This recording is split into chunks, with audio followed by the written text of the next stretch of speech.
Hi, my name is Agnes. Hi, my name is David. And this is At the Root. At the Root, we're about giving leaders, especially introvert leaders, a voice to their story. We are also here to share the stories of the individuals, the community organizations, and individuals that allows them to tell us their origin story, where it all started, and hence At the Root. Agnes, guess who the guest is today, or should I say guests? Oh, guests.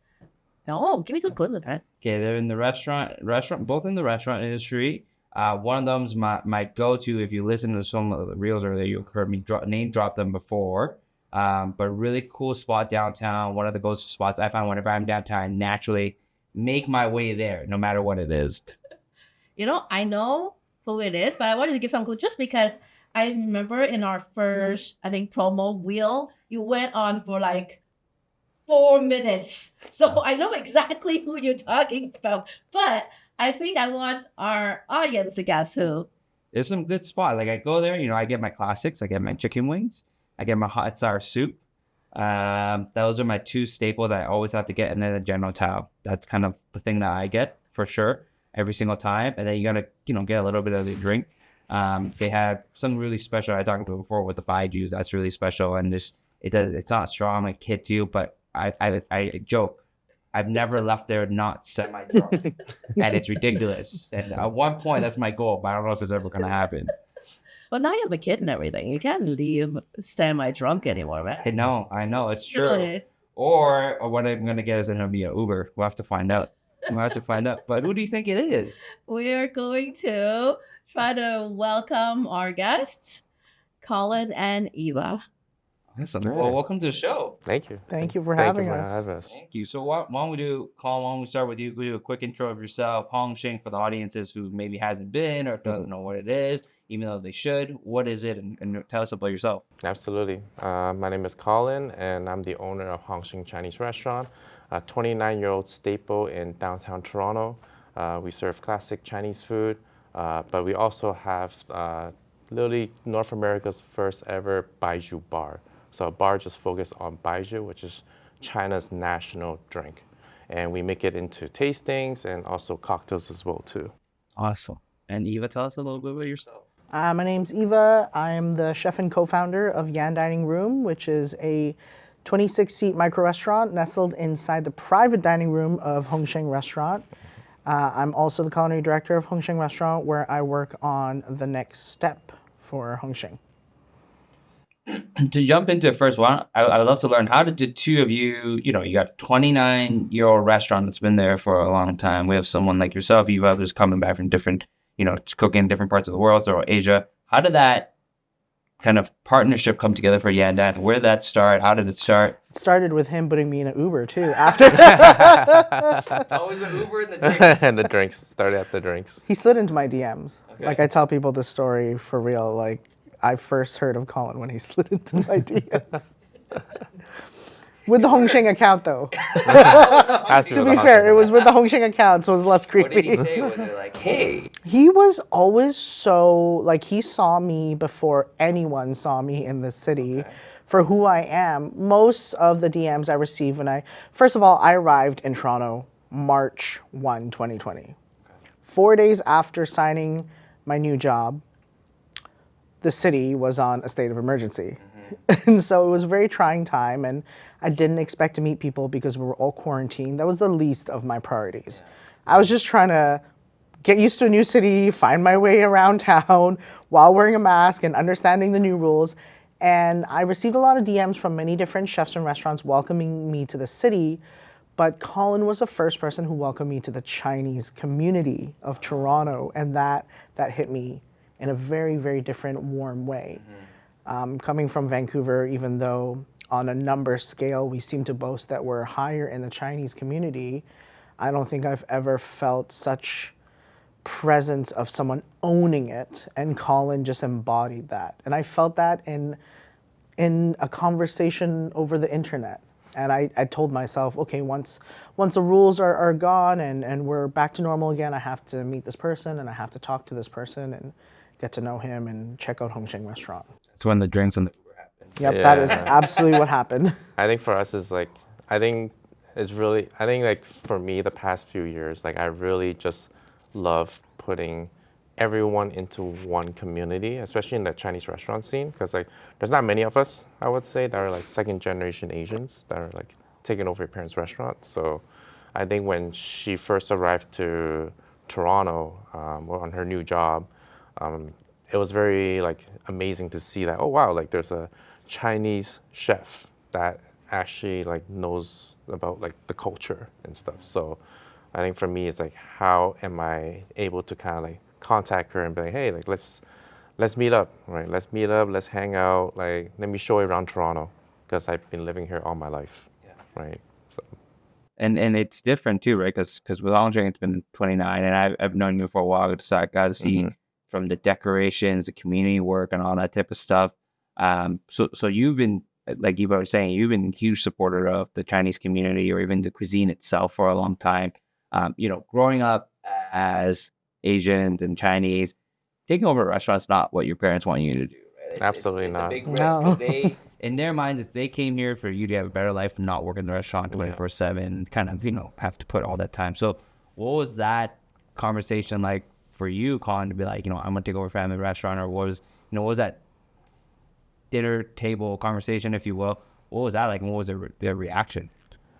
I think, it's throughout young, I know for a fact that I did not want to be in a restaurant, because I seen how hard my parents worked, and then like my mom would work the days, like from like literally from 11 a.m. like 10 a.m. to like 9 p.m.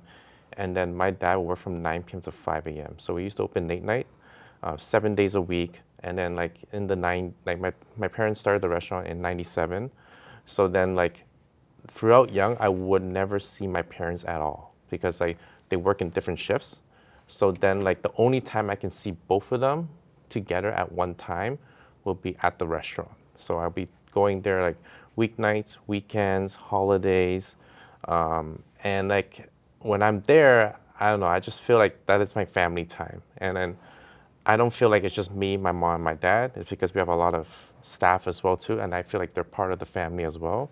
And like I do my homework there, I do everything there. So I think throughout young, I've always thought in my back of my head like, oh, I could one day be here, but I just never really pursue it, I guess. And then I think like through universities and like through just like going through my own studies and stuff, I found out that I kind of started to have a passion for it, because I liked how how how this restaurant meant to a lot of people.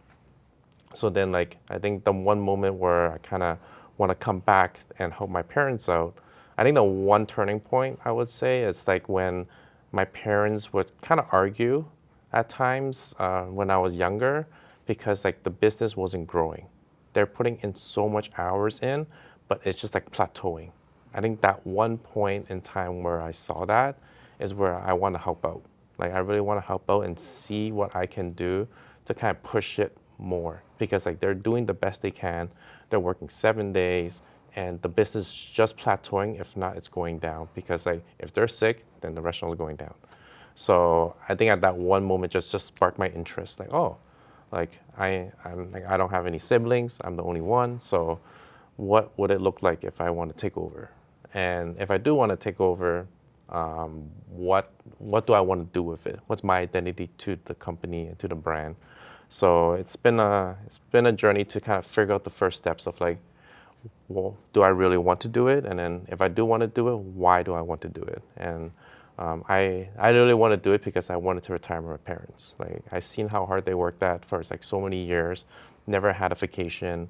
So when I decided to do it, that conversation was definitely one of the hardest, I would say. They looked at me like, just why? Like, why would you want to do this? Right? I came all the way here so you don't have to do this. But I think like I was very persistent in like really wanting them to just retire. So I put all my eggs in one basket, where it's not really a good thing to do, but I just believed in myself and I bet on myself to be like, okay, like if I'm gonna do this, like this is my safety net.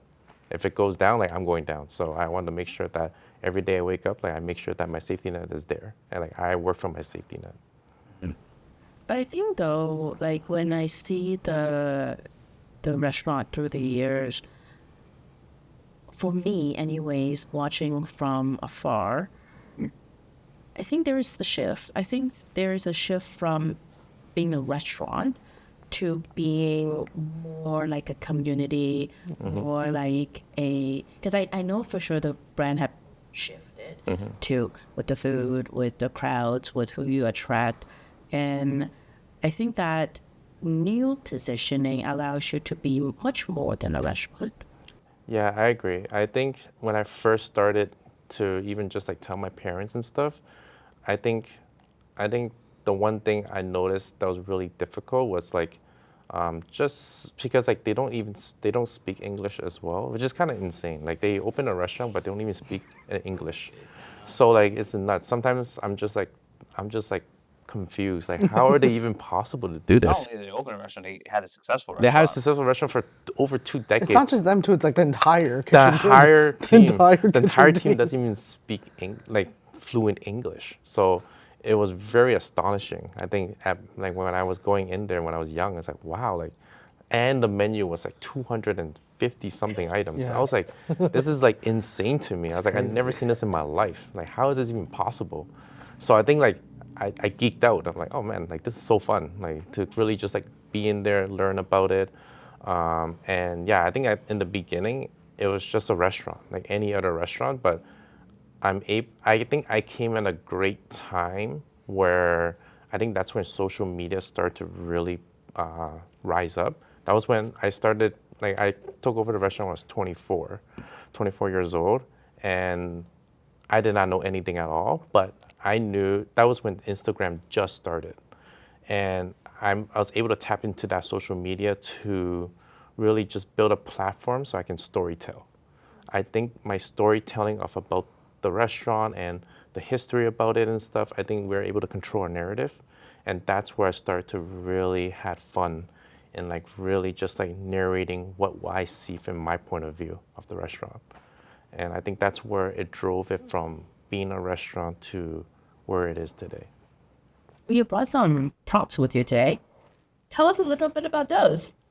Yes, so we have our house brew beer that we do with hometown, it's not hometown, sorry, Blood Brothers Brewery.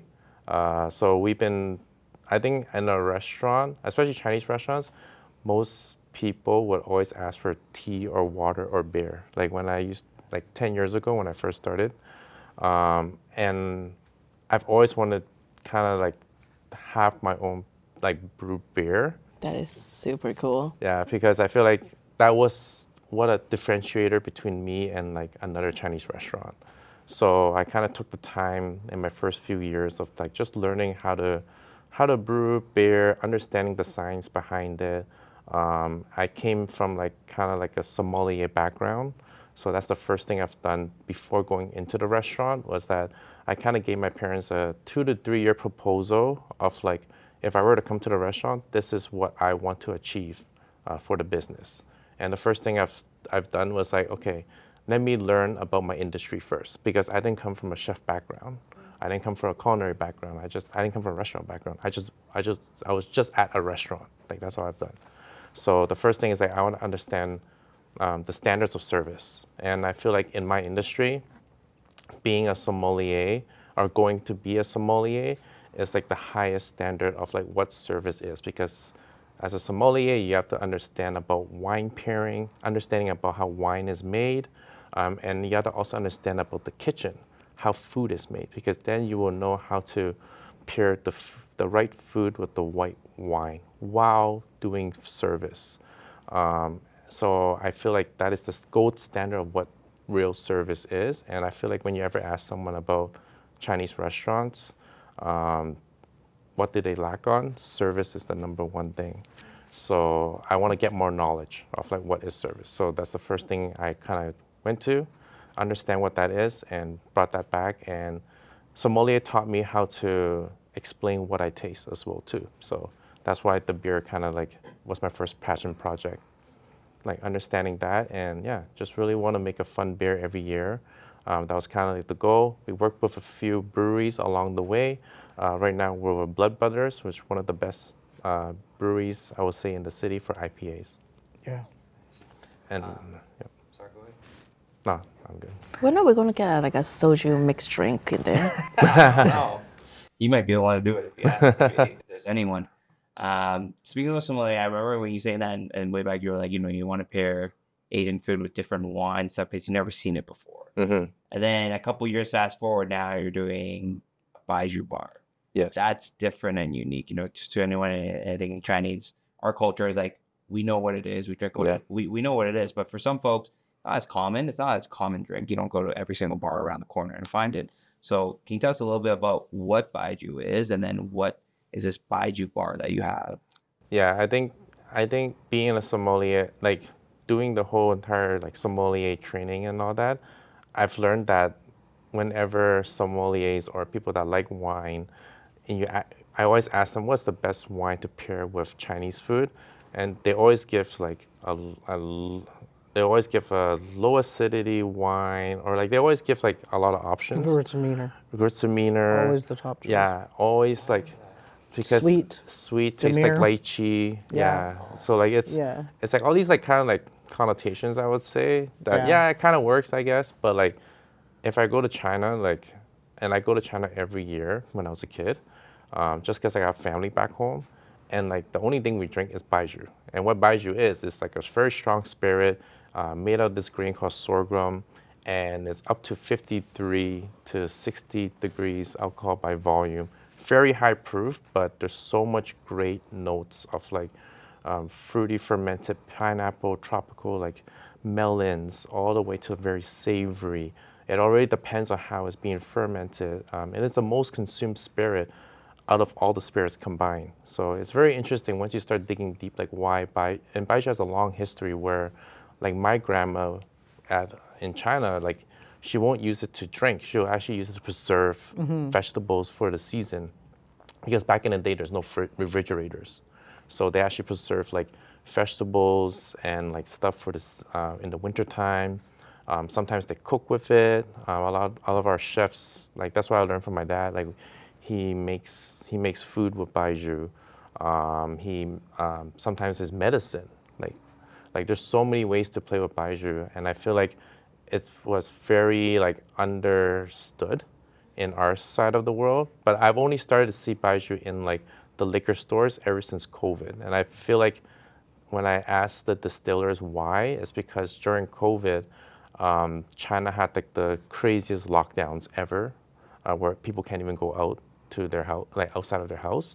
So during COVID, these Baijiu distillers were just they needed a way to still pay their bills. So then they started exporting the Baijiu out to overseas markets. So that was the very first time where Baijiu actually landed in Europe first, then it landed to North America. And when it went to North America, I think it got caught off guard by like the Asian community here, because like we really drink that. So I think we started buying that. Like a lot of Asian families, they just started buying it. So there's a huge demand. And I think that's where the liquor store is like, oh my God, like what is this? So they start importing more and more.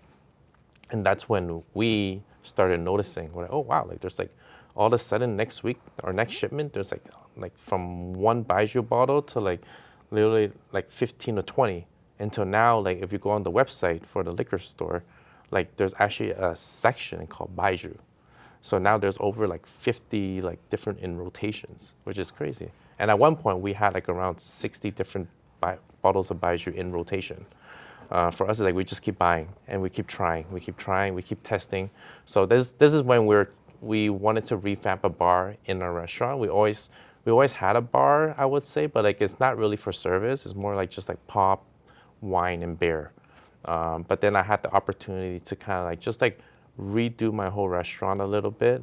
So we actually built a bar inside my restaurant, and I think me and my bar team at that time, we had a question. We're like, we either sell tequila and this place will be bumping like King Street, or we do something that kind of makes more sense to our culture.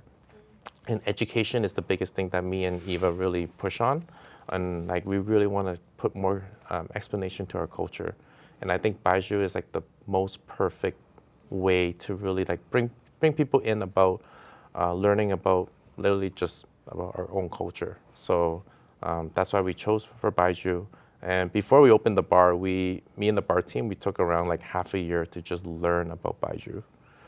From just like studying it, doing like looking at research papers, to actually reaching out to distillers, building a relationship with them. A lot of them all speak in Mandarin and like no English, which is kind of difficult for my team and I as well too.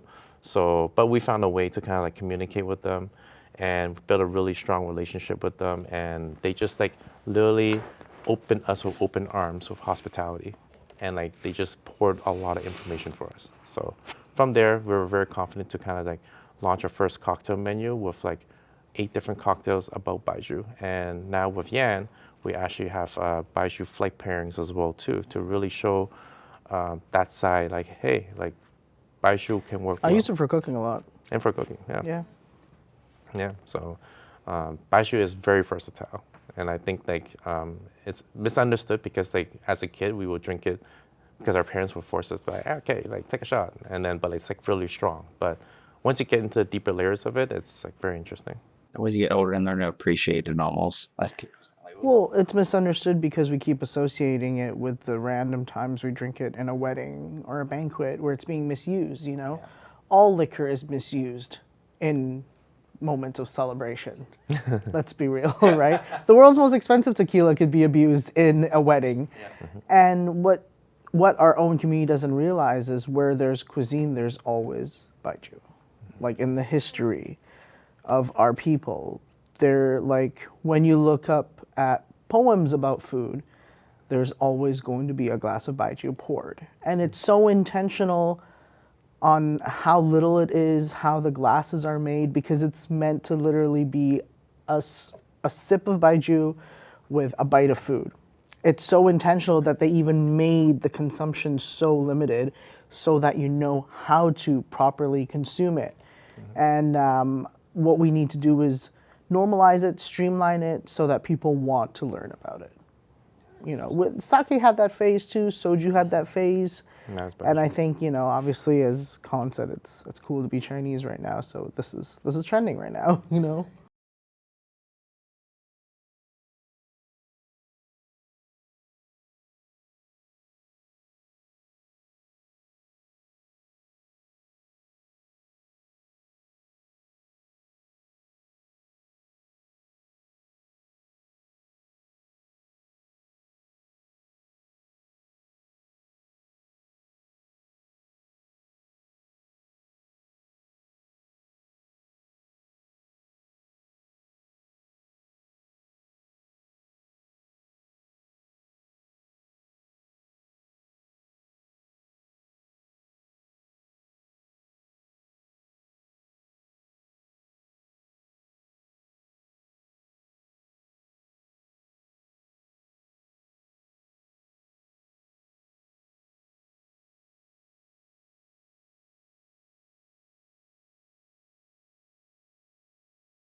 And through all the learnings you have now with Yan, you know, and it's unique and different. Like what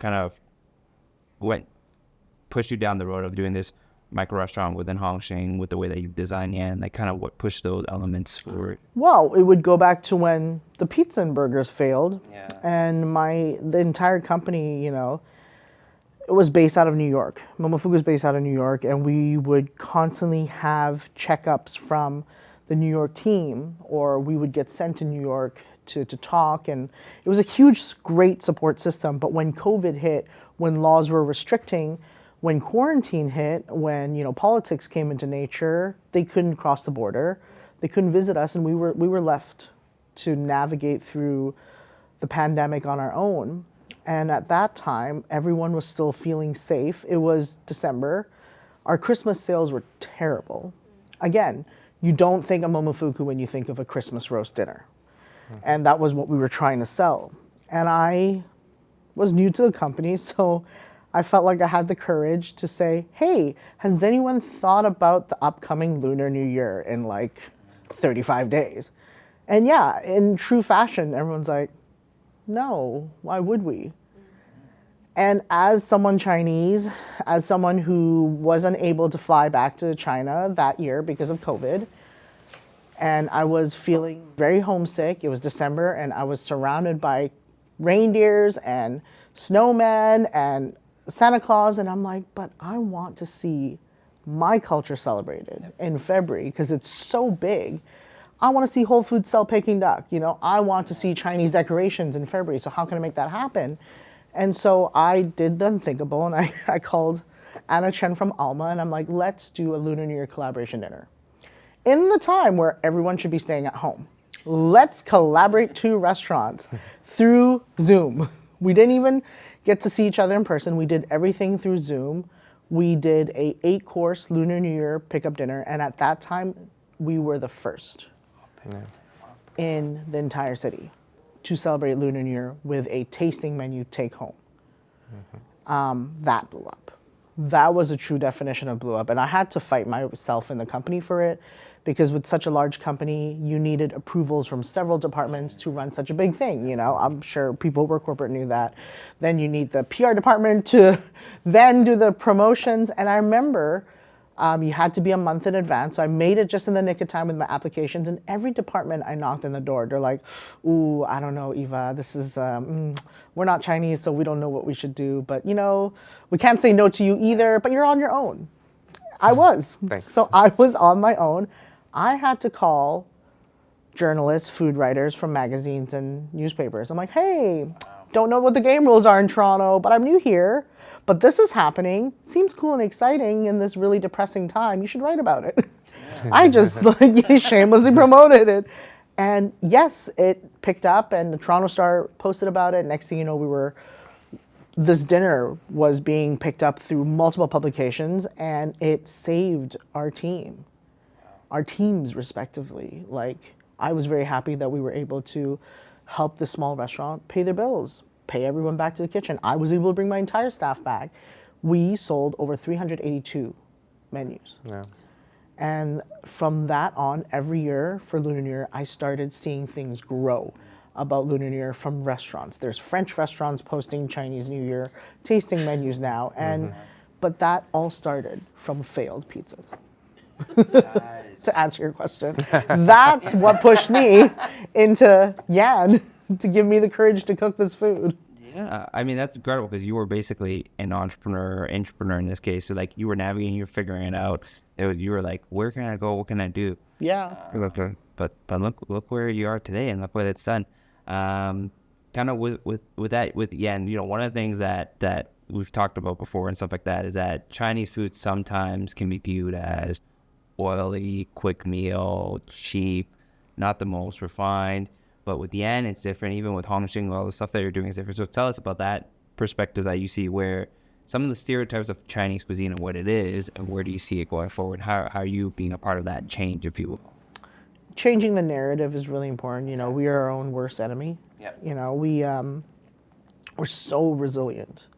We're so adaptive to our circumstances, and we're so resilient that we have boxed ourselves in this corner. Yep. And, you know, people don't even realize that we need to go all the way back to the beginning. Chinese restaurants existed in North America as a canteen for our own people. And the very first round of our own people in this continent was to build a railway. So what happened was that the Chinese labor workers had a quarter only of the pay of a Caucasian railroad worker. So the food had to be cheap to match that pay. Number two, they were only allowed a quarter of the same break time as their Caucasian railroad workers. So then the food had to be fast and quick to match their break time. And it had to be easy. So the ingredients were easy to source. There was no such thing as seasonal. They were going to have broccoli all year long. These were the three founding core pillars of what made Chinese restaurants. And it stuck to it. It stuck through, it helped through all the Jewish population through Christmas when no one was willing to open restaurants. Chinese restaurants fed the masses. And through all these years, it has cemented that identity as fast, cheap, and easy. But what got us here is not going to get us there. And this is something Colin has been saying about the sustainability of Chinese restaurant. It's the same thing we talked about when we became friends. What's going to get us there? Yan started because of this question. It was a curious, what's the next step? What started as a passion project has now become a second year of a micro restaurant residency. And I don't have the answers on what's going to get us there, but Yan is simply just a love letter to our cuisine, our culture, and our community. I want to see Chinese food progress, not just celebrated. Celebration is not enough anymore. That is the bare minimum. I want to see it progress, but in order to progress, so should our mentality. We need to want more than just cheap, fast, and easy at the same time. When people ask us for our best Chinese food eats, do we naturally navigate to giving people the cheapest restaurants on our list as a celebration of the best Chinese food? Or would we first think of a beautiful, expensive Chinese restaurant experience to introduce to friends? That alone already tells you what is priority in your head for your own cuisine. It's a good point. That makes so much sense. Like the whole, because we asked all our guests around the celebrated versus consume. And you're right, like, why stop there? Yeah. Yeah. Especially our cuisine for so many years, it hasn't been real. It's been celebrated, but it hasn't been evolved. It's always, I think it's really hard because usually it's like our parents' age that started all these restaurants in the 90s, and then they just had that their mentality has always just been surviving. So like, and then they always push their kids away from being in a restaurant. So kids with like brighter, like newer ideas would never get heard. I think that's why this cuisine has never been evolved. It's always just been staying at our parents' like mindset. 250 item Yeah, and that menu. mindset. So that's why when I came in, like my goal was to evolve what a Chinese restaurant could be in the 21st century. I think that's Hong Shing's like core mission. It's like, what does it look like, right? And then our concept of Yan, it's our exploration of like what Chinese food would look like in the next 20 years when all the chefs that are still chefing, if they retire, what's the next generation of Chinese food look like? And that's where we start exploring, building our database of like what flavors we think Chinese cuisine can go to now. And yeah, it's just been a love letter, but it's been a journey for us to figure that out. And hopefully we can inspire more people that want to be in this cuisine and come together. One restaurant can only do so much. We need the whole community to really like come together and really like keep pushing it forward. Well, it's true because you see in the city now, Thai food is a thing. Yes. Korean food is a thing. Japanese food has been a thing for a while. Yeah. And yet I don't see any front runner from a Chinese food. Like no one Yeah. really taking that leadership role as to telling the rest of the city, hey, this is how we're gonna play now. Like there's just no. Two things. All the cuisines that you just mentioned, right now in 2026, if you look in their kitchens, they have started to gentrify to women and young folks, except for Chinese. Chinese restaurants is still the one ethnic cuisine restaurant you walk into, and you bet they're all above 50 years old on the wall.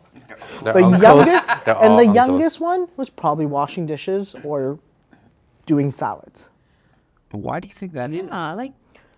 And here's the thing, we need to change our ways too.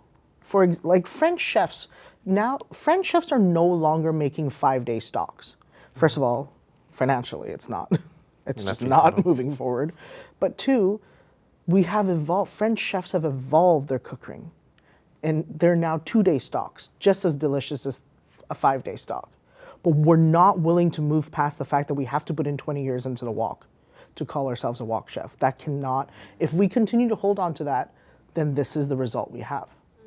Kaiseki chefs in Japan are moving on from a 7-year training to a 3-year training. Why? Because they know that their culture's dying. And if they stay rigid, then their culture will stay rigid. If our people continually think that you must slave on the wok for 20 years or above in order to be considered Chinese chefs, I will tell you right now, there's not going to be a single graduate student from culinary school who's willing to step into a Chinese restaurant. So we need to change, we need to evolve, we need to incorporate technology, we need to incorporate new ways of thinking to make our cuisine more adaptable, pivotal, approachable. And like, you know, like at Yan, only 10% of my food hits the wok. It does not look Chinese when I plate it in front of you. I am 100% Chinese. I believe that my food I'm serving is 100% Chinese in my perspective. But how do you explain the previous generation who strictly believes that in order to be Chinese, it needs to come out in a big platter, it needs to be cooked in a wok, right? How do you change that? That's what's stopping us. To your point, even with the wok, I'm curious to know, like in culinary school, they teach you how to use the wok? Is that like a thing? There are As of right now, only one culinary school in Canada has a wok program. It's VCC in Vancouver. Wow.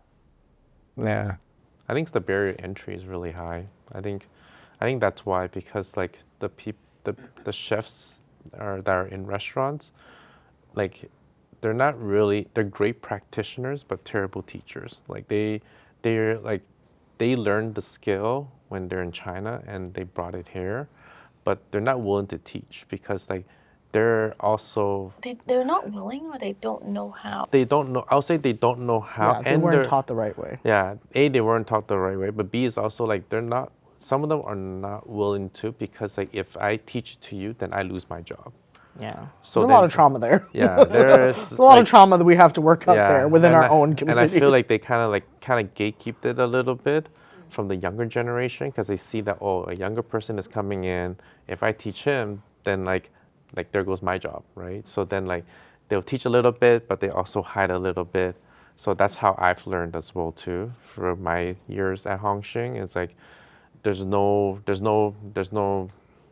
formal education on like how to do a wok. It's like you just have to observe and you have to practice. This goes back to survival, right? Like they came on the mentality of like, I gotta survive. Yeah, I teach you, I'm losing my survival. Therefore, for me to survive, I'm not teaching. Yeah. Yeah. It comes back to that. I don't think it's selfish. It's just they want to survive. They No, want it's- to it's they want to feed their survival. family. They have Yeah. 1 or 2 kids. They want to bring them to university, and then so they don't have to work in a restaurant.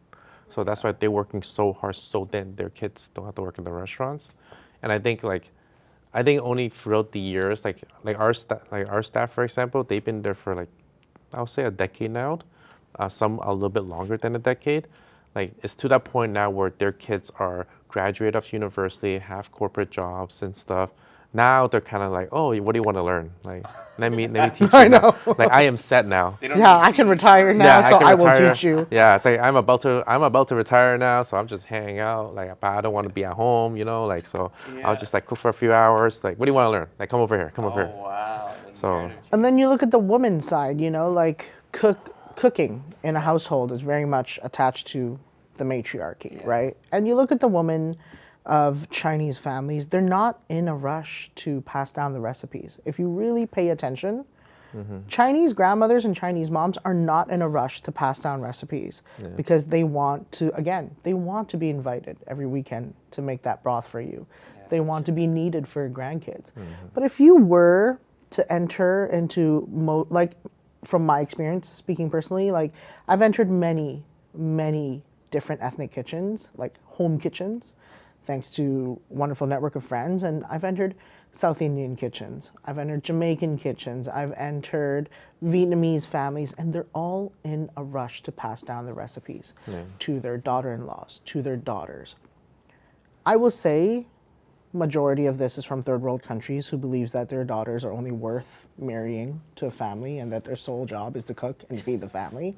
And so that's why they're in a rush to teach that, because they're teaching a survival skill. I am grateful that I was raised in a family where my mom does not see me as a cooker for the rest of my life. She wants to see me work in an office. She wants me to go to school. So when I was young, my mom was like, no, you're not learning any recipes. This is not your life. This is not what I subject you to. You're not cleaning dishes for the rest of your life. You are going to make lots of money wearing a suit in the office, you know? And they have all these hopes and dreams for us so much that they won't even let us lift a finger in the kitchen. Yep. And that's why there's so many young women in my generation now are like, oh, I don't know how to make this dish. I need to call my mom. And when they call their mom, now our moms are so busy playing mahjong, they're answering the phone like, oh, you just put a bit of this. Oh, I don't have time to teach you now. Just figure it out. Go Google it online, or go something. online. Yeah, go online. WeChat So it. now that they're free and we ask them, they're like, oh, you know what? I don't even want to go there. Like, have just the figure it energy out on for your that. own. So there's so many broken telephone lines in our cuisine, in our community and culture.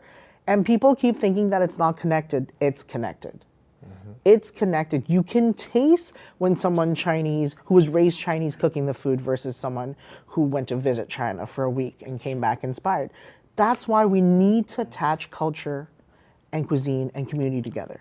Like, it's not separate. And by connecting them together, everything can grow progressively. That's my 2 cents. And just to add part, I think one of the hardest things why it's hard to hire young chefs in kitchens, just to add to your point, like I see it in personally where we try to hire young chefs to come like be on a walk. We hired 2 people before that are young, like pretty much our age. They were excited. They went back home and they told their parents, and their parents literally scolded them. Like, why did you work in a Chinese restaurant? Like, go work at a French kitchen. Like, what are you doing? If you're gonna come culinary, go work in a French kitchen. I did not come all the way here just for you to work at a Chinese wok chef. So they came back the next day, they're like, okay, my parents told me that I can't work here anymore. So it's just like really heartbreaking, I guess, at that point. Like, all hopes were lost. I was like, oh man, like, I think like I'm fighting an uphill battle of like generations and like the culture itself. So it's been difficult, very difficult. We always have this problem, like how do we inspire younger generation of chefs to be like, hey, like come over here, like we're willing to teach. That's what Hong Shing, we built this platform for. It's like we want to build it to a brand where like we can educate. Like that's the goal. Like really open that bridge up between the generations. And I think we could only do that when we ourselves are in it with them for so many years. And I've been with my chefs for 10 years. Yeah. It took me 10 years to really learn the ins and outs to now I'm able to kind of lead them.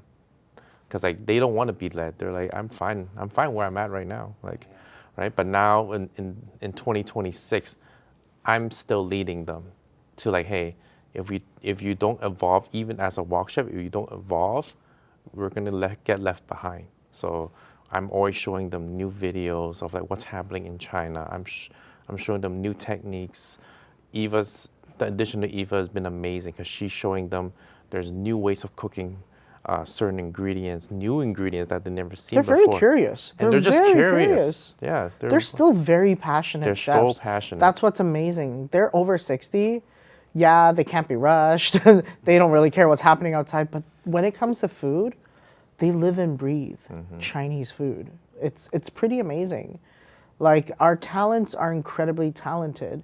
We just need to find a way to bridge the gaps. Yeah, well, where are you gonna find this? Like, if the chefs are in their 60s, like what does that succession plan in the kitchen We need more look Collins. like now? It's not those chefs we need more. It's more Collins, the people who are willing to bridge the gap. And also we need the previous generation to also like understand. Like I genuinely feel our parents don't understand how hard it is for us to learn our culture.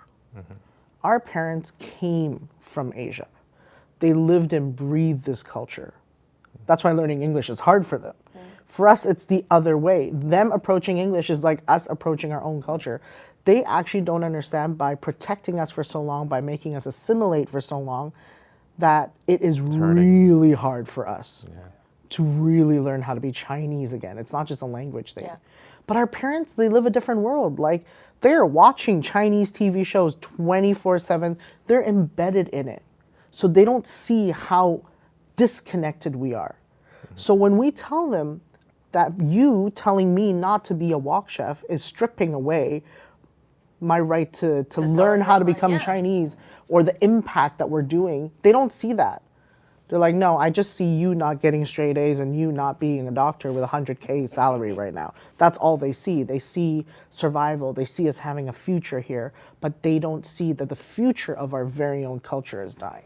I think especially the Chinese culture, it is we're in our own way in many regards. I feel like we're harsher on us, our expectation, our people than anyone else. Yeah. Yeah.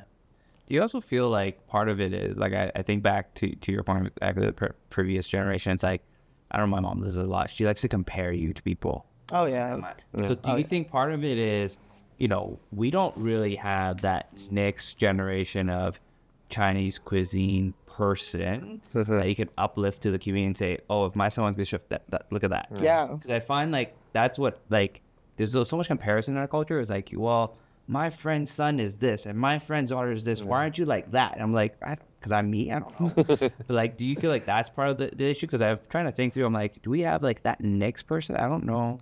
No, that's literally the reason why Chinese cuisine is struggling. It's because we're still building that generation. You know, I keep telling people like we don't realize that this wave of Chinese chefs that's happening in the city, it's the first of its kind. And all the young chefs coming from that moment on is only have them to look up to.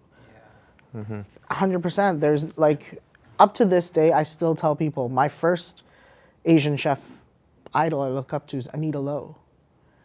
She's a woman, she was Asian. In 1995, she was making foie gras dumplings with Chinese black vinegar reduction. First of her own kind. Survived in New York for over 12 years. But even now, I still cannot find another Anita Lo. And that was 1995. So But that's you. That's you for us. I'm not there yet. Like a little bit about our culture too is like even if our parents like, oh, you know, look at Eva, like she's doing so well. But I think our parents is like, well, you know, Eva is in the Air Canada magazine, and we still look to the broad masses to tell us what success look like. Like It's true. It isn't Eva, wow, so delicious. Oh my God, look at her new menu. It's not even that. It's, well, what is someone else that don't know about our culture telling us that Eva is great? No, that's true. Trust me. Like in Hong Shing, the chefs actually only acknowledged Yan's existence after we got on the magazine too. If it's any consolation, we were cooking at Hong Shing for almost 6 months, and the chefs acknowledge our existence per se. But when we went on the magazine, I came to work one day and I was walking downstairs to the kitchen, and all the chefs were huddled. I was like, oh, what's going on here? And I look over and they're reading the magazine with my face on it. And they're like, good job, Eva. I'm like, been here for a year, but thank you. You know what I'm So like, this is what I've been cooking. You know, but at the same time, that's the validation, you know? And, you know, like it's, when I first started putting myself out there and advocating for my community, it was for a very different reason. It was for my parents to see me. Now, it's different. Now it's become a bigger purpose. But in the beginning, yeah, it was for that it was exactly for that reason. And my favorite thing is when I finally told my parents, I'm like, at what point do you think you would be proud? 1 star, 2 star, 3 star? It wasn't even about the stars. You know what I found out what my parents' definition of success for me as a chef is? When I'm the head chef of the White House. I was like, wow, okay, wow, I did not see that coming. I was expecting my dad to be like 3 Michelin stars or winning Bocuse. Not even that. It was the White House. It was where I was cooking. I was like, well, I understand now. That's funny. That was funny. That's funny. That is adorable. Because he said that was as close as it can get to saying that I made it to becoming the president of America. Wow, I guess I will never get there. That's so hilarious. With the new chefs, I'm curious. Did they try dining? Like the wok chefs, the old Well, €60. no, Did they try it? no, they Have wouldn't. tried it? Not the They've whole- tried the food. Okay. They tried the food. Like we put it like after service. Like I Yeah. offer them, and they, for the most part, actually, they really enjoy it. They're very curious, but they could never sit for 2 hours for a tasting no. menu. But part, no, yeah, they'd be but part of the bored. whole experience is like being at Yan is like the whole entire room experience, not just the food. Yeah, yeah, It's the yeah. whole entire experience of being in a private room at a bustling Chinese restaurant. The moment you walk in, it's like in the Chinese restaurant. That's like, it does not look like there's a Yan in here. Like, Yeah, that's the whole. You're like walking through the dining room, like room. what's It's like- happening, yeah, you know? people The are- back room, you're like, oh. Yeah, back room is like super curated and personalized, and then that's part of the whole entire experience. And I think like the chefs only see bits and pieces of Yeah. the food, but not the whole experience of what we're trying to portray of what Yan is. So it's not a fair representation. But from the food itself, I think like they're very curious. Like they never seen, like they never seen. I think one of the star dishes that I think the first time I walked, I was like, wow, like this is crazy, was like the ifu noodles Oh, yeah. that Eva does, and she does like a lobster bisque kind of like sauce, and then like just toss it with the ifu noodles. It's like lobster ifu noodles, but played on kind of like a little French style sauce into it. And I think that's the first time, because like they always just known ifu noodles just stir fry, just stir fry dry, right? So then when it was in the sauce, and then they tried it, like, oh my god, like this is Yeah. amazing. Then they're like, wow. The first And time they they're don't like, wow. compliment to you, but when they have seconds, that's a compliment. Yeah, they'll never compliment you. They'll never I compliment think you. that's in our culture. They'll never compliment me, but they'll just do little things. Yeah. Yeah, I mean, like for me, the greatest validation was from, when I first started cooking at Yan, his dad was just watching. Colin's dad was just watching. Yeah. And then halfway through cooking, he started helping. Like he would jump in. Colin's dad is like, he's retired, but he is still chefing in his head. Like Yes. he's going to be chefing until the day he dies. Yes. But he was just watching, and he picks up so fast. Like he sees my sous chef follows me with a garnish, and he jumps in. He was like, I'm going to follow you too. And I love him. But I knew I made it when he started eating it on the side. When he just started eating it without even asking me, I didn't even have to offer, but he's just start reaching out for tasting. things and eating for, you know, the way they see it, they have such high standards for our food. So for them to actually allow the food to take capacity in their stomach is the biggest compliment. Especially my dad. Yeah. My dad's a chef. Oh, so yeah. then like he's been a chef for so many years. Like he is like such a chef. Like Yeah. he's very picky in what he eats. Yeah. Like so like for him to like really just like eat Eva's food and just walk away after. Yeah. They didn't say Yeah, nothing. that heals Thumbs trauma. up, just- No, Yeah. but that just heals trauma right there. Yeah, that already is like a biggest And compliment. then he'll come out in 30 minutes, he'll be like, that was pretty good. And then he walks away again. No, yeah, he'll just say it on No, the he say it in side. the he doesn't he say it in the air. He just says it in the air. He's He like, doesn't- that was pretty good. And then he like walks away. Yeah. And then I was just like look back, I was like, are you talking to me? I didn't do anything. I was I like, did it, Colin, I did it. But they're still looking for approvals, right? Like, Oh, it's, yeah. it's very interesting. My favorite approval at the end of the menu is when the guest said, I like the dessert, it wasn't too sweet. Yeah, that's the I'll be like, It's like, oh, that's great. And you made it for your own people. That's awesome. What is some of the craziest things you've cooked up in the kitchen from both of you that's never left the kitchen that you're like, oh, this is good, but it's a little crazy? that did not leave the kitchen. That we've never. Like that made him never made it on the menu. Oh, never made on the menu. That never made it on the menu. No, I'm pretty ballsy. I keep putting I'm pretty things- ballsy. Yeah, we're very very. I've never ballsy. stopped myself, which is a problem. My sous Yeah. chef will tell you that is a problem. What's the craziest one where you're like, when you said in your head, you're like, I don't know if that was going to be hit, but let's try it. Oh man, that pork belly thing I did was pretty crazy.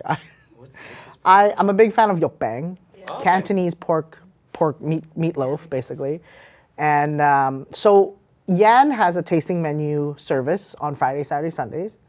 On Wednesday, Thursdays, I maximize my profits by also offering it out for custom private dinners. And when I mean custom, I mean custom. Like we send a questionnaire, a personalized questionnaire to the customer. They fill it out. And some questions range like, what are some dishes you miss from someone who used to make it for you when you were young? Or what is one dish you traveled in a country, ate it, and could never find again? And then I will then be inspired to write the menu based on the questions. So someone told me their love was pork, their love was pork belly, and they also really liked their grandma's pork patty dish they grew up eating.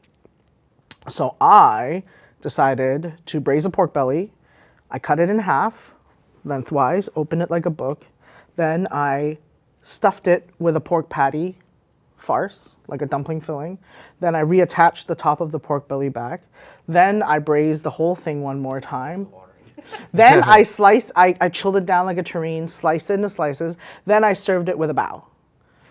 I like to do things like that where I make my life really complicated just to serve it back in a very simple way. And It's only 10 components. yeah, so some only of 10 those components. dishes that I have thought of, I have regretted the moment it got on the menu, and then I regret it for the next 4 weeks I serve it. Those are, after those 4 weeks? even though I want to, I think my team would not let me. We should go and just request that. That's my story. Yeah. That's my story. On Like last month's menu, I had 2 items that required rolling, and my sous chef was stuck rolling 4 hours a day. And so when I was writing the menu for this month, she made sure that there was nothing to rolling. roll. Nothing to roll. So yeah, I am constantly putting things that I should not on the menu to answer your question. After the question, how long does it take you to prepare a menu like that? Like, I just feel like you gotta taste it, you gotta test, you gotta try it. And the I menu don't changes every month. really test it also. So the first time it goes out is the first time. It goes Like I test it As we while go, I'm as we prepping, go. and then I adjust it. But then like, I don't know, at a certain phase of my career, I've hit a stage where there's certain things that I'm just confident we could just go and do it, and just anticipate what things need to be adjusted. I think what's amazing, like being around her for the past year and a half, is like because our menu changes every month for Yan. Every single month, an 8-course meal. So like she's been creating menus. I don't know any chef in the city that can create a 8-course meal every single month. It's all different. Each course has over 10 or 15 components, and I'm just watching her in the shits, like just figuring shit out, tasting, prepping, and then like all of a sudden it's like, okay, I'm gonna add this now. It's like, I'm gonna add this now, and like she just like changing, like her mind is at like the pace that I've seen her, like, and she's growing and evolving throughout the months.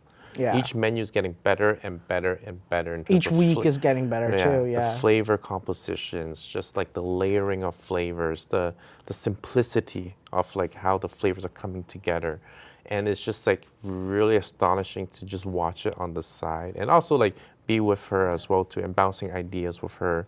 Like I'm just helping her in like the bouncing ideas part. So, but her execution is just like one of one.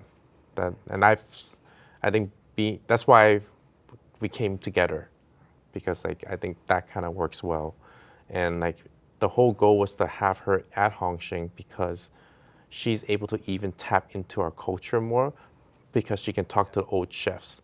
They have so much knowledge in the cuisine and the culture itself, and she's able to I want her to get inspired. I learn from them a lot. You get inspired. That's what's missing to a lot of chefs or Asian restaurants, the new Asian restaurants in the city. It's Inspiration. because most of the chefs there, they never talked to a 60-year-old uncle in their life, right? Yeah. But Eva is literally seeing them every single day. I love them. They're so Yeah. cute. They always feed me fruit. Yeah. That's a love language. They pinch my love- cheeks, but they feed me more food. I love them so much. But like- there's some dishes that are inspired. Like there's one lady in the restaurant that her sole existence is making staff meal. Like that's my retirement plan. I want that job. But her sole existence is making sure everyone gets fed twice a day. And her meals are incredible. And there were 2 dishes I put on the menu in the past few months that were inspired That's insane. just from the staff meals she made. But just think about it. It's like all the mom meals we grew up having, but to have someone cook that in a restaurant, like I've had some fantastic staff meals in my life. If any of my previous teams were to watch this podcast, don't get me wrong. But as someone who's not raised Chinese, like I can only eat mac and cheese so many times. I can only work at a certain capacity after eating like a bowl of Caesar salad. Like I need Caesar more. I salad. need rice. I'm sorry, And so to have like mom style Chinese home cooked meals for staff meal. And soups. It's yeah. nourishing. Yeah. It gives me a different energy walking into service, and it's also really healthy. Yeah, and our kitchen team, like they have soups. They make soups Yeah. every day for themselves. I haven't felt bloated in a year after eating staff meal, because usually we're eating carb heavy food that's cheap, that feeds our people. And this is a different topic about our hospitality industry, but sometimes we forget to feed ourselves. We forget to nourish ourselves. And being Yan at Hong Shing is learning to cook Chinese food while being fed Chinese food at the same time. That's next level. And because our chefs are all 60s, so they all watch their health. So health is very important. So that's why everything is like very tame in terms of flavor, but it's also very good. Like, Yeah. It is like it's not salty. It's like perfect balance Yeah. of flavors all the time. So like it's amazing just to really like get inspired by them, and like she can ask any questions to anyone, get knowledge from my dad as well, like my parents as well, and I think like that's why it propelled her like a lot throughout the months since she started to where she is now. How often are you in the kitchen, Colin? Like every day. I'm there like filling the gaps, I would say, more here and there. I'm in the restaurant almost every day. Like I would say it's every day, but I'm just firefighting now. Like wherever it needs help, I am there. So I do both front of house, I do back of house, I do wok cooking if wok cooking needs help. If a deep fryer is sick, I do deep frying. I fill everywhere, every single position that needs help. So I'm just running around every day. So that's what I try to do, and I also do all the marketing, all the PR, all the business management, building the brands, building the business. So it's a lot of hats. The question is, what is in Colin's hand at that moment? Is it a phone recording a video? Is it a wok spatula stirring a wok? Is it a takeout box that he's packaging? Or is it the cell phone of the restaurant that he's answering? But the question is always first make sure we check what's in his hand before we bother him. Is he shaking a cocktail? What is in his hand? I would say I'm very well-rounded in terms of like, I think the wok one is one of the hardest things to learn out of all the stuff that I know in the restaurant space, but I've learned it I would say since COVID.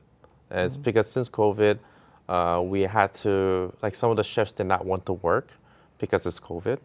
But we were still operating during COVID.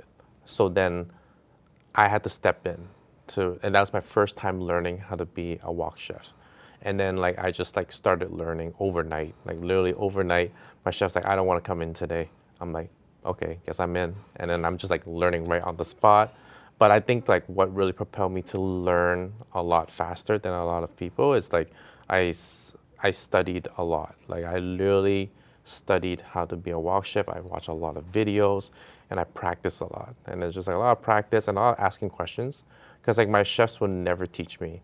Because like my chefs would, oh, you want to learn? Just ask your dad. And then I asked my dad. My dad's like, I'll just ask these chefs. These chefs are better than me. I'm like half retired. These chefs are better than me. So it's just like a it's just cat and mouse. So like at the end of the day, I picked up the wok the very first time by my barbecue chef. My chef that roasts barbecue. All he does is come in at 6 a.m. to like 2 p.m. All he does is just Cantonese barbecue roasting. Yeah. But then sometimes he needs to make food for himself at 7 a.m. So that was the very first time I ever learned was getting private lessons from my Cantonese barbecue chef.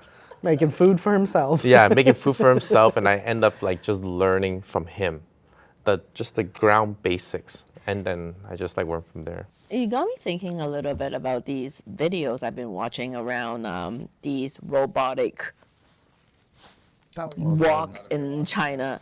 Like I would think, like how is that back?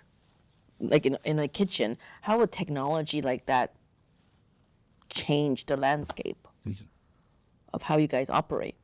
I think we have to evolve along the way in our cuisine, and I feel like in modern China, like a lot of restaurants nowadays do use AI and use like technology to really just enhance their efficiency level.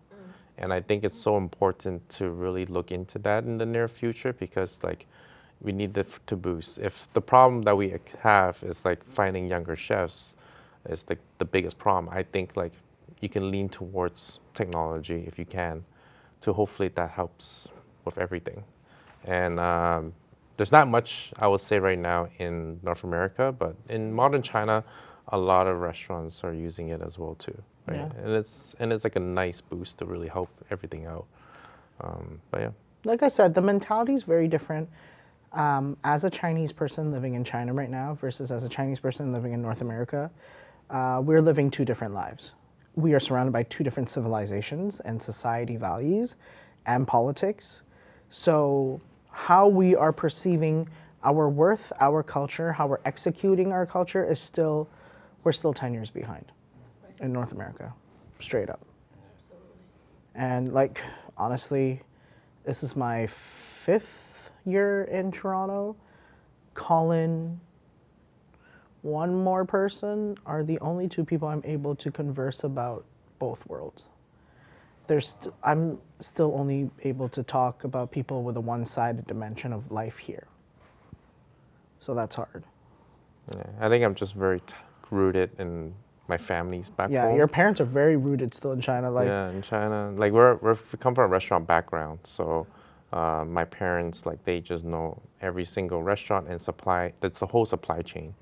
They're very well connected. They built a really big network here, I would say, in the city, since they've been here since the 90s, and also in China they are very well connected. So we always fly back in the day just to like get shit, get inspired, come back. So we always maintain that relationship as well too. So I think that's why I really love like Chinese food in Toronto, because I feel like the entrepreneurs and the restaurateurs here, they fly back very often to go back to China, and then like they get inspired and they bring all the stuff back of what they see into Toronto. That's why Toronto Chinese food scene, I think, it's going really strong. It's because the older generation are actually wanting and knowing that they have to keep adapting, and they're just flying back, learn something, bring it back. we're missing that in our generation. Our generation needs to want to go back to China. They need to want to watch Chinese TV, listen to Chinese music, immerse themselves in that Chinese culture. Like Colin's dad is literally on the walk while watching a video of someone cooking on a walk. I'm like, wow, phones. uncle, is this the same recipe? He's like, no, it's a different recipe. I'm like, okay, cool, wow, okay, cool. Cool, you know? But he's just absorbing information, Yeah. and he's never stopping that. Like, that's something for everyone to learn, for every cuisine. Yeah, and then my last Asia trip, like I would just like go to Hong Kong, go one of like open food stalls called Oi Man San, Yeah. and then like I just stood there for an hour talking to the chef, and like he allowed me to like literally just be beside him, and just like, hey, here's some tips and tricks that I've learned through my 40 years of cooking. So like I'm just like, you just have to be a geek to actually learn about it, I think. And that's why I said like the older chefs, they're all on their WeChat. They're all like really looking at it. I feel like my restaurant, like my chefs, like they're still very in tune of what's happening. So they're always trying to improve, and also they have someone like me who's like very like want to improve. Yeah. So I'll show the chefs like, hey, this is what's happening. This is this. So like it kind of triggers them to like, okay, cool, like very curious like what's happening. And then you have like Eva coming in here doing all this other like new stuff. So like you're in that environment, that ecosystem that we're always trying to improve and learn. And that's the only way where like we all, as a staff, we all push to new heights together. I think it's back to what Eva's saying, right? I think that's fundamentally a different though, because I think the older chefs, they're already in love and they're passionate about this. They're perfecting their craft. Versus, I'm with you, because this summer I want to bring my son to China for a visit, because I'm just so in love with the China scene at the moment, and yet like I have to bribe him to go. Yeah. Like, no. But if you say Tokyo, he'll Yeah. pack his That bags way, right that's away. right. He'd be packing his bags right away. Exactly. Like, Ma, I'll go if we also spend 5 days in Tokyo. And I'm like, yo, dude, give it a try. And then, But trust me, the moment they But the moment they arrive, they'll they forget about Tokyo. Yeah, they'll forget about Tokyo. I'm hoping. It's the That's only what I time hope. is like the moment they arrive. But it's what you said too. I caught you in your own sentence, because you want to visit China now. I've been going to China before it was open, before 1992 happened. when it opened to the world. I fell in love with China before it was modern, when it was rustic, when it was just farmland. To have that deep love, we're missing that. That connection with the land.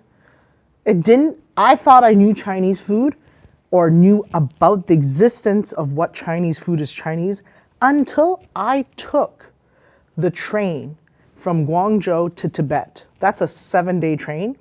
The windows are like 50% of this curtain. They were huge, they were like European trains.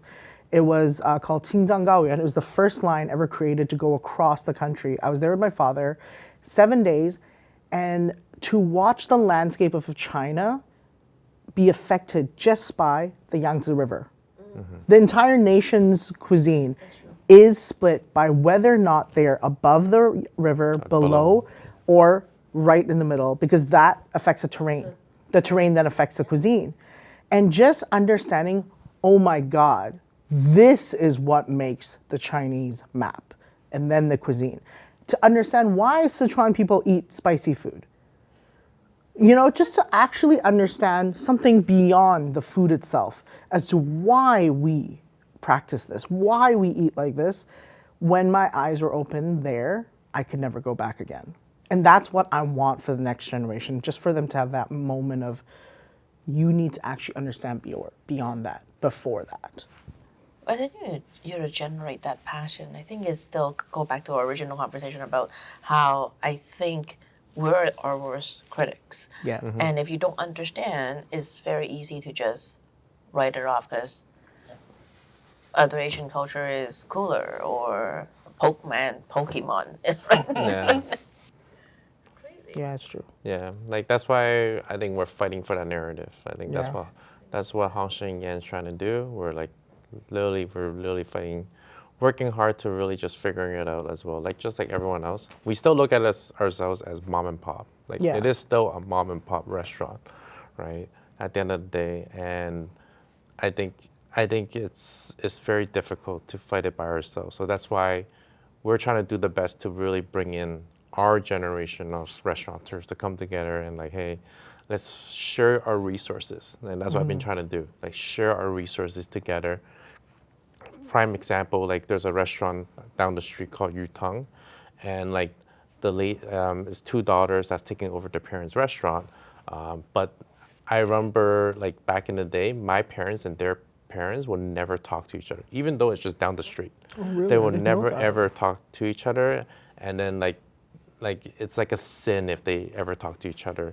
So, but the first thing I've done is like, hey, like, let's chat with the daughters. Once I found out that they're taking over, I'm like, let's chat, and then I were able to share resources, like right, like find the plumber, the electrician, like we need to start like as a community to really come together if we're in the same industry to really just like really come and just like share our problems together and like figure out solutions with each other. I think that's the way we can really push this cuisine forward, or else one restaurant's doing it but everyone else is not, it's not going to work out.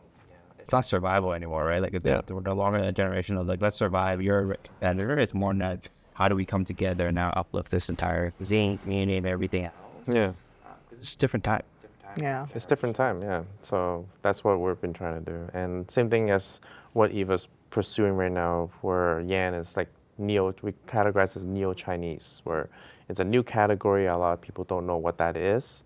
Let us really define what that is. We break the rules, we keep the tradition. We've got it. Yeah. Well, I know we're coming up to time. So before we end it off, we're going to do a little bit of rapid fire. A little bit of fire. Just tell us which one. I mean, with this one, I feel like food is probably the theme. There you go. But we'll kind of stick to. I think I'm gonna switch up a little bit. Eva, I'm gonna stick to food for you. But Colin, just because I know you're a ball head like me, we're gonna stick to ball. Oh, cool. Mix A all little day. bit different. Yes. But Eva, we'll start with you. I'm just gonna say 2 foods. You tell me which one you prefer to eat, or you have preference over. Burgers or pizzas? Pizzas. Actually, no. Let me step back. This is the one question I'm gonna ask both of you. As everyone, and Yeah. looking for my team. Rice or noodle? Noodle. Rice or noodle? I am a rice guy, but No, noodle. Rice. You are a noodle. I'll say noodle. Yeah, say know it. noodle. Colin likes to cook noodles more than Noodles, rice. yeah. But what do you like to eat? Ifu noodles. That's my Yeah, favorite. if you Okay, but that's unfair. Ifu noodles is like a game changer. It's unfair. Yeah, I like Ifu noodles. Yeah. I really Definitely noodles over rice. Or my really. I can never finish a bowl of rice. No. Yeah, I can't. Yeah. Yeah. My favorite dish to cook, or like I'm trying to master right now, is rice noodles with beef. Oh, nice. That's That's Yeah. tough, man. It's like Yeah. smoky and Yeah. Yeah. I can eat hao fun, like tong hao, every day Yeah, for the rest of every my life. day. I don't even need protein in it. Just tong and hao. Literally. I want that tattooed on me, actually. I should probably Tong get that and hao. tattooed. Yeah. Just tong and hao. I eat that for my staff meal too. It's like Yeah. tong hao and then like Snoopy leaves. It's the best. Yeah. Yeah. Sorry, now I go back. I digress. But yeah, I need to know. We don't have any rice. Why rice? We don't have any team rice. We're Chinese, not Filipino. Last week we were talking about if it is. I mean, when we have about rice, we think about like white rice, which I love anyways. But like, then what about sticky rice? What about like all these other? No, Noodles. that gets a little too. Yeah, That's a little noodles. too much. I think noodles is nice because there's so much variety. You'd kill me, but I would go noodles, bread, and then rice. Yeah, I know. I mean, I married a white girl, Actually, so there's something in me still. I actually like bread too. Yeah, right? I'll go bread. I I'll go love n- dipping Bread bread over in rice. curry. Yeah, if I had curry, I want bread more than rice. Yeah, I stay with Yeah, bread. yeah, rice over bread. yeah. Give Really? me that baguette. Colonize me. I don't care. Give it to me. Oh, there's something about, I think for me, it's like something about growing up with like rice and like daoxi like you or like fried egg and some Maggi sauce. Fried egg and Maggi sauce. Fried egg. Put it in a blender. Turn it into puree, into mayonnaise, and put that on bread. It is crack. You in your kitchen. Girl, walk me through that process. So you Just have pan fry a cooked bunch rice of just make a bunch of with perfectly rice or crisp. without rice? No rice. No, eat it. You with could bread. eat that sauce with rice, but to make this mayonnaise, you just pan fry a bunch of perfect sunny side up fried eggs, Okay. like with the whole crispy edges, perfect yolk. You throw it in a blender, a little bit of melted butter and Maggi, And you just put it on bread like a spread. and that becomes your favorite mayo. That's like a That is that That's a- bite into one sauce. He's gonna go home tomorrow. He's like, yo, wifey, I got a new. We're trying something new tomorrow. What is it? Don't worry, I'll The make best mayo ever. What? Give it a go. Yeah, let Eggs the and Maggi blender are do the its best. job. Make it smooth. It's Okay. delicious. What about if I want to add some luncheon meat in there as well? Well, then you use that mayo to put in a sandwich with luncheon meat. Yeah, and you pan sear it as luncheon meat. Yeah. Okay, Interesting. I'll give that a go. sorry. That will make you love bread, I think. No, I love bread. Don't get me wrong. I love bread. I just love rice more. I get it. I get it. My sous chef loves rice too. When we scoop not a full bowl of rice for her for staff meal, she will literally throw a fit. So I get it. I get it. I have rice lovers in my life. Hilarious. Okay, I go back. So pizza or burger? Pizza. Pizza. Pizza or tacos? Tacos. Tacos or spaghetti? Spaghetti. I should have known what It's noodles. Spaghetti or chicken wings? Spaghetti. Spaghetti or ifu noodles? Spaghetti. Oh. Yeah. I'll be different on that one. Spaghetti or 乾炒牛河? Spaghetti. Call in English. Rice noodles with beef. Yeah. Oh, is that what it is? Yeah, spaghetti. Is anything gonna be spaghetti? I know, not everything. Like I would choose tong ho over spaghetti. Oh, yep. Fair enough. Like if there was no beef in that fried noodle, I would choose fried noodle. I don't eat beef. Oh, okay. Yeah. Huh. 乾炒豬河 Yeah, I would choose gongcha ho. over the. Yeah. So it's a beef thing. Yeah. Got it. Okay. Okay, I'm trying to think if there's any. Like really cooked. Like I'm a geek for this. Like really like cooked rice noodles with beef is so good. I agree. Like the if I can wok digest day? the beef, I would eat the Yeah, beef part. without the beef, but I like used to rice pick noodles out. I by just itself. pick out the beef and eat the Yeah, rest. without the beef, like let's say without the beef, but like a really cooked like, Yeah. rice noodles, it's Like so that good. char, That the char, combination of the char of rice noodle with soy and the wok. caramelized soy, and then it's I coated feel like into we're the talking noodles. about different noodles. No, this is tao ho, but Yeah. with proper it's the flat wok. rice noodles. Yeah, it's a difference between someone burning it and someone stir frying it. I'll be honest, in Hong Kong they do it too well. Yeah. Like it's way better than here. Oh, Yeah. absolutely. I don't know. Yeah. But like once it's cooked, it's like the noodles are all fully coated with the soy sauce, and then the soy sauce is caramelized from the wok, and you have the little charred crispy edge on the rice noodles. It gives a little crunch to it. Oh, it's like perfect. And then that's a smoky flavor to it. Real him just describing what like the video of like the noodles. Oh, he has been I, he's been on a journey with that dish Yeah. for years, since the day It's I've one of known the him. it's in our cuisine, in the wok chef cuisine. In order to like when we hire wok chefs, that's the one dish we ask them to test them. It's like a French omelet for It's a French cooks. omelet. Yeah. So Yeah. literally, any chef that comes into any Chinese restaurants, the first dish is like the rice noodles with beef. If you can cook a rice noodles with beef the perfect way, then we know you and understand how to control your temperature, because rice noodles, they stick to the wok once it touches. If it's too hot, it just sticks. But also, you still want the soy sauce. When you put the soy sauce, you want it to coat to every single strand. So it's like the wok chef has to figure out how do you make sure it doesn't stick, it coats to every single noodle evenly, and then there's still crispy edges on the edge, and then it still has flavor. And then you put the bean sprouts. When the bean sprouts touch the wok, if it's hot enough, it will extrude moisture. So you have to make sure that moisture doesn't hit the noodles, or else the noodles get soggy.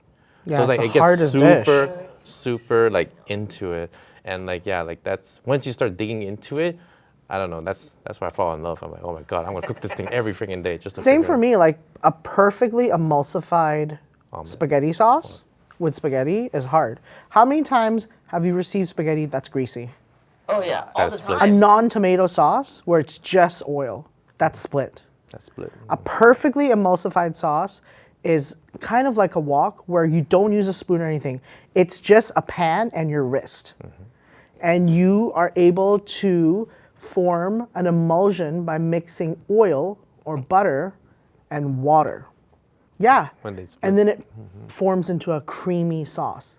That's emulsification. That is that is the wrist, the flick of wrist with the pan and the hand. I feel like I've been eating ramen a while.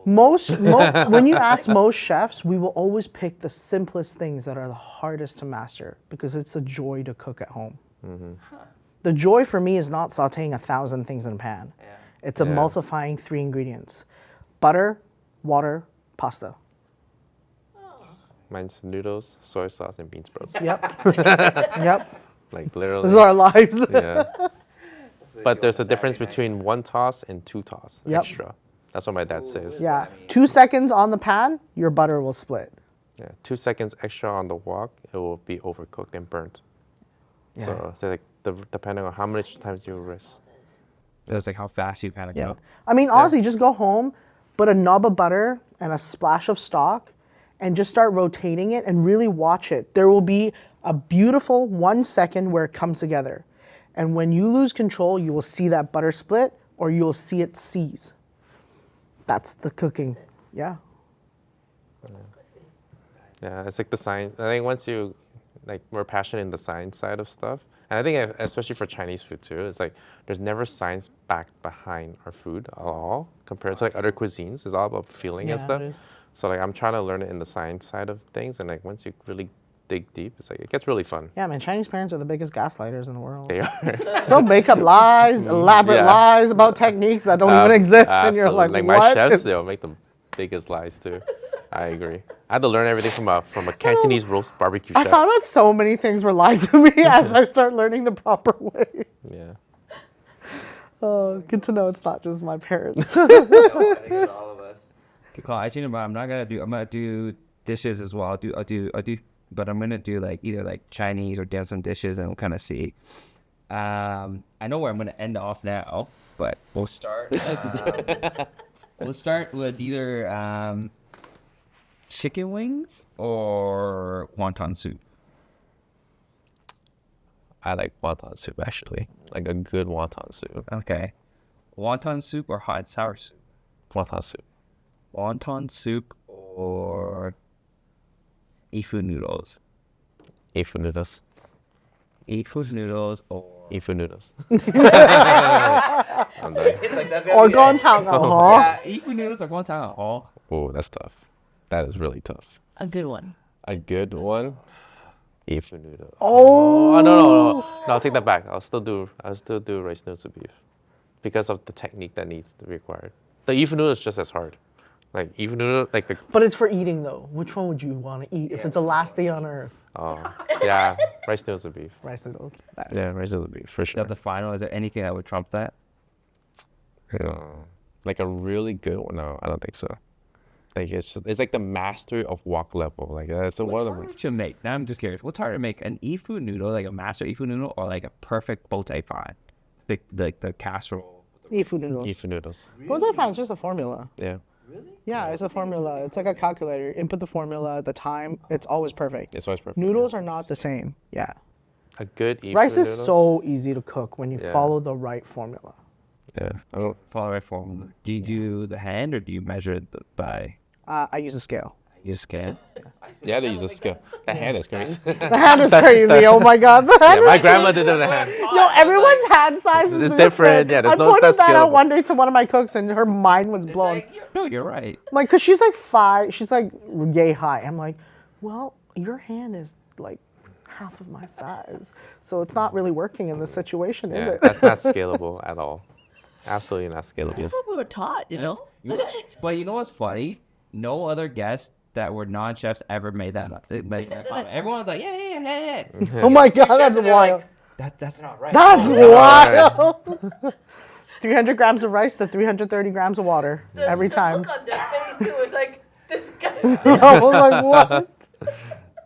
That's what I was taught, and that's how I still do. It's funny. So my wife will do the measure, and I'll stick my hand in the first. It's- What are you doing? I was like, cooking rice. Measure? I was like, this is my measurement. Dad. The funny thing is, it still came up the same. Yeah, it's true. Absolutely came out the same. It doesn't even matter. It really doesn't matter. Different pen bits. But Colin, Eva, thank you so much for spending time with Thank us. you for having Thank us. you. Show. Thank you. Really appreciate it and love learning more about both Yan and Hong Shing, kind of the history and even just the Chinese cuisine itself and kind of where it's going from both your perspectives. But really, thank you so much for coming. Thank you. Thanks for having us. Thanks for having us. a pleasure. Super excited. Thank you for listening to the At the Root podcast. We're super excited, and please like and subscribe. And stay tuned for the next episode.